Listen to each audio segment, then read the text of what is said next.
Welcome back to Day Up, the weekly podcast for Chinese professionals navigating the Western workplace. I'm Jonathan. Let's get into it. Last week, my newest client, Coco, started our first coaching session with an all too familiar complaint. John, I need your help to navigate a toxic manager. She's draining my mental health, and I'm finding it hard to sleep. Okay, I thought to myself, which way are we going this time? Manage up better or plan an exit from the team? I opened my mouth, but Coco followed up. I want to know how I can give her feedback. She needs to know how much damage she's causing our team. Houston, we have a problem. How do you give upward feedback without risking your career? I won't pretend I have the single right answer, but having managed and been managed throughout my own career, I'm going to share what has and hasn't worked for me. We've all heard the classic advice. Feedback is a gift. The quiet part after that is me. So open up, take it, and say thank you. But we've all experienced times where feedback did not feel like a gift at all, right? And that's because high EQ feedback, the kind intended to help instead of hurt, requires care.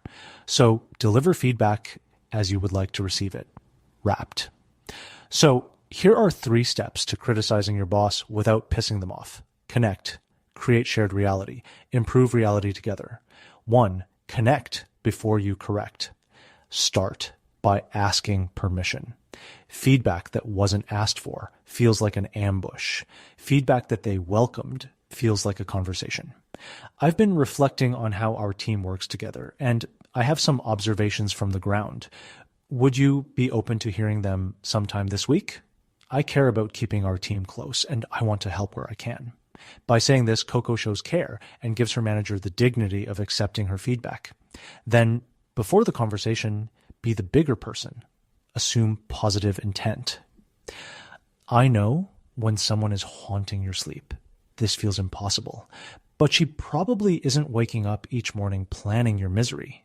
More likely, she's under pressure you can't see, coping badly, and blind to the wreckage she's leaving behind her. You don't have to excuse the behavior. You just have to walk in believing she'd rather be better than worse. Because if you walk in believing she's a villain, she will feel it, and she will act it. Time to give the actual feedback. If you grew up in a Chinese family like mine, this part might already make your palms sweat. We were raised in a world where feedback flows one direction only. Downhill.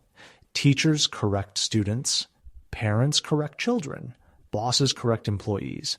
Giving upward feedback can feel like a violation of nature's law. That's just your survival instinct kicking in. Thankfully, the best feedback doesn't involve correction at all. It involves observation. Your micromanagement is hurting us is an accusation, and accusations trigger defensiveness. This is exactly why compliment sandwiches rarely work. No matter how you wrap criticism between 2 compliments, if the message underneath is, there is something wrong with you, people will still feel attacked. An observation is different. It's a fact both of you can look at together. I've noticed that in our last few team meetings, people have gone quiet. Ideas that used to come up in the room now only get shared in private chats afterward. I worry we're losing input that could help us hit our goals. By saying this, Coco stays neutral, anchored to what she cares about, the team's results, not her feelings about her manager.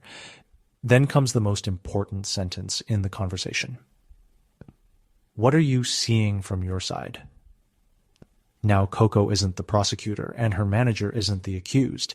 They're 2 people looking at the same problem, comparing notes. Once you both see the same picture, you don't want to give them a to-do list, as if that were even possible. And you certainly don't want to end on vague terms like, let's see how things go. Instead, ask, what do you think we should do differently? And how can I do my part? That second question unlocks the whole conversation. It signals that you're not there to fix her. You're there to fix the situation, and you're volunteering to carry part of it. And for your manager, it's hard to feel attacked by someone who just asked how they can help. Now, I'll be honest.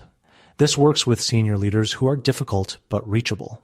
It won't work in relationships where there is no foundation of mutual respect to begin with, but what matters is how you walk into that room, not as a victim delivering an accusation, as a partner offering a gift, wrapped.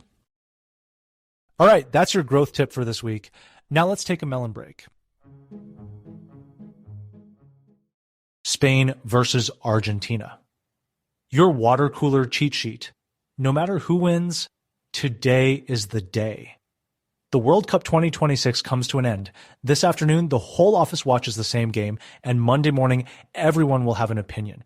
If you'd rather outsource yours to your most trusted career coach, then I've got you covered. Just pick the winning side, grab a fact, and you're in the conversation.